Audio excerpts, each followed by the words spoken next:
Good morning all of you. आज मैं चुनाव के दौरान राजनीतिक सौहार्द की बात करूंगा, वैमनस्यता खत्म करने की बात करूंगा, एक दूसरे से न उलझने की प्रार्थना करूंगा। कहते हैं कि रोल मॉडल हमें अपनों से सीखना चाहिए, जिन्हें हम रोल मॉडल मानते हैं, पथ प्रदर्शक मानते हैं, और सीधी सी भाषा में करें जिन्हें अपना नेता मानते हैं। ये हर बार देखने में आता है कि ग्राम पंचायत स्तर के चुनाव से लेकर ऊपर तक जो राष्ट्रीय स्तर राज्य स्तर तक की जो चुनाव हैं, नेतागण चुनाव परिणाम के बाद में बड़ी शालीनता का परिचय देते हैं। यहाँ तक कि धुर विरोधी जीतने पर बधाइयों का तांता लगा देते हैं, सलीके से बोलते हैं और शुभकामनाएं देते हैं। उन लोगों में इस तरह का कोई वैर भाव देखने को नहीं मिलता, और जब वो बाद में चुनाव के बाद भी जब कभी सदनों में जाते आते मिलते हैं तो बड़ी आसानी से सलीके से एक दूसरे को नमस्कार करते हुए, आदर सूचक शब्दों से संबोधित करते हुए देखा जाता है। ये बड़ी अच्छी बात है, परंतु जो कार्यकर्ता कहीं पार्टियों की या मतदाताओं में भी इतना वैमनस्य नहीं आता, विशेष रूप से कार्यकर्ताओं से मैं विशेष रूप से कहूँगा जो किसी भी दल के हों, चुनाव परिणाम के बाद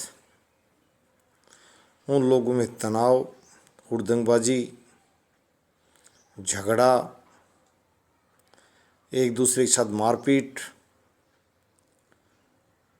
आपस में दुश्मनी पाल लेना, एक दूसरे से वैर भाव रखना, ये लोकतांत्रिक प्रक्रिया उचित नहीं है और इससे कोई फायदा नहीं। कई बार समझदार लोग कहते हैं ग्रामीण समाज में चीज़ें ज़्यादा पलती बढ़ती हैं, अच्छा हो चुनाव ना हो। सिर्फ इस बात को लेकर उनको पता है लोकतंत्र में चुनाव का बहुत महत्व है, लोकतांत्रिक व्यवस्था सर्वश्रेष्ठ शासन व्यवस्था है। पर जब मारपीट पर लोग उतर आते हैं और एक दूसरे पक्षों के खिलाफ जब मुकदमे दर्ज होते हैं, तो बुजुर्ग और परिपक्व लोग ये कहते सुनते हैं कि भाई ये व्यवस्था अच्छी नहीं है। यानी एक प्रकार से मैं यही कहना चाहूँगा कि वो लोग लोकतंत्र को इस तरीके से काम कर कमज़ोर करने का काम करते हैं। जो मैं उन भाइयों को जो एक संदेश और प्रार्थना जो करना चाहता हूँ, उनसे हाथ जोड़ के विनती है, निवेदन है कि भैया लोकतांत्रिक व्यवस्था में सिर्फ विचारों का टकराव होता है। आप जो भी दल,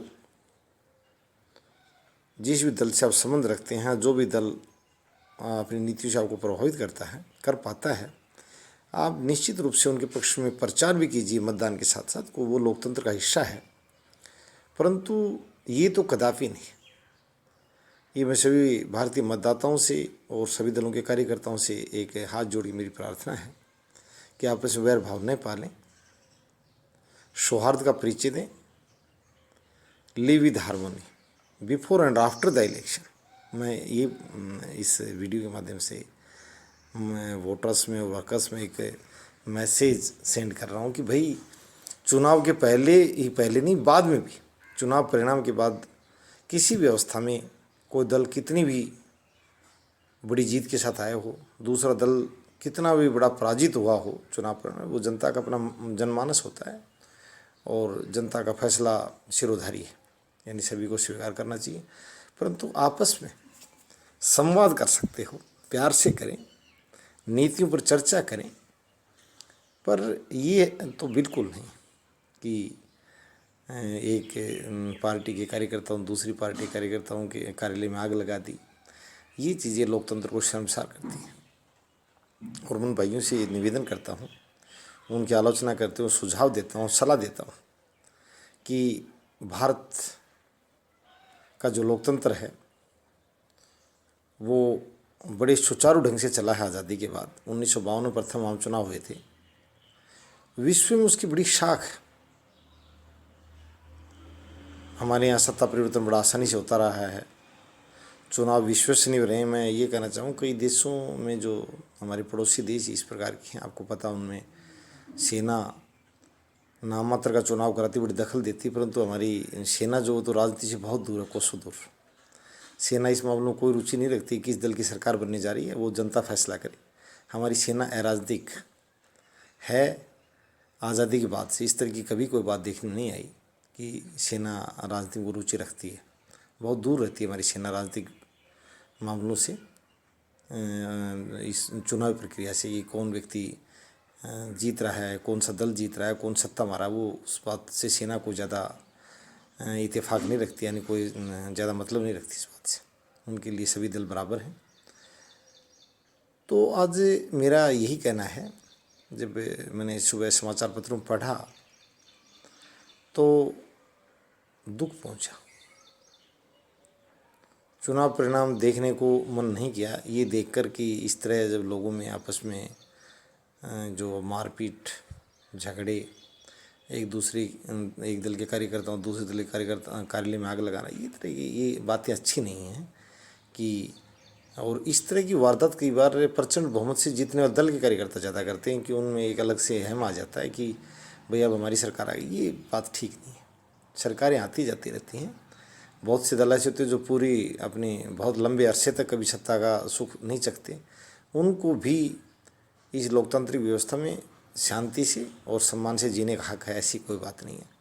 तो मैं सबसे अहम प्रार्थना से भारतीय मतदाताओं से, कार्यकर्ताओं से हाथ जोड़ के विनती करता हूँ और एक ऐसे लोकतंत्र की रक्षा के लिए आह्वान भी करता हूँ कि भारतीय लोकतंत्र पर विश्व की नज़रें टिकी हुई हैं और बड़ी साख हमारे लोकतंत्र की व्यवस्था की। लगभग ये देखने में आ रहा है कि सरकारें जनमानस को सहर्ष स्वीकार करती हैं। इस तरह की आज तक किसी भी सत्ताधारी दल द्वारा प्रयास नहीं किया गया है कि जनमानस यानी लोक चुनाव प्रणाली में आरोप प्रत्यारोप चलते रहते हैं। ये नेताओं की आदत होती है अपनी हार को, अपने बचाव की मुद्रा में क्या, वो मैं उस पर नहीं जाना चाहता। परंतु हमारे यहाँ बड़ी शांति और निष्पक्ष और सौहार्दपूर्ण ढंग से चुनाव हो रहे हैं और विश्व में हमारा लोकतंत्र जो है वो दूसरे जो लोकतांत्रिक प्रणाली है उनके लिए एक प्रकार से रोल मॉडल है। सबसे बड़ा लोकतंत्र भारत का माना जाता है विश्व में। तो इसकी साख को हमें बट्टा नहीं लगाना है, इसकी साख को बढ़ाना है, इसको शीर्ष पर बनाए रखना है। तो सभी मैं कार्यकर्ता जो विभिन्न राजनीतिक दलों के उन भाइयों से हाथ जोड़ के प्रार्थना करता हूँ कि आपस में सौहार्द से रहें और सामाजिक सौहार्द न बिगाड़ें, आपसी प्रेम के साथ जिएं और इस तरह की कोई कार्रवाई न करें जिससे उनके बीच में संबंध खराब, मधुर संबंध रखें। नीतियों कहते हैं लोकतंत्र में सिर्फ अलग अलग दल की नीतियाँ होती हैं और उनकी नीतियों के जो समर्थक होते हैं उनकी वैचारिक टकराव हो सकता है। मैं ये नहीं कह रहा हूँ वैचारिकता उनमें एक आ सकती, कभी नहीं आ सकती, क्योंकि ये कहा जाए कि एक हो जाए, ये स्थिति ऐसी नहीं है। ढेर सारे राजनीतिक दल हैं और उनकी अलग अलग सोच हैं। तो मैं यही कहूँगा कि सौहार्द के साथ जिएं और इस तरह की बातें सुनने में, देखने में कहीं ना आए। आजकल मीडिया बड़ा सक्रिय है, विदेशी चैनल तक हैं, तो उन तक ऐसी बातें न जाएं हमारे देश की। धन्यवाद।